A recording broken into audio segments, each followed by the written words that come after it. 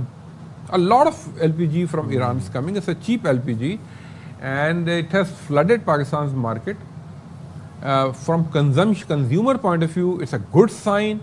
From the government point of view, it is not acceptable because government want to put some levy and tax on that.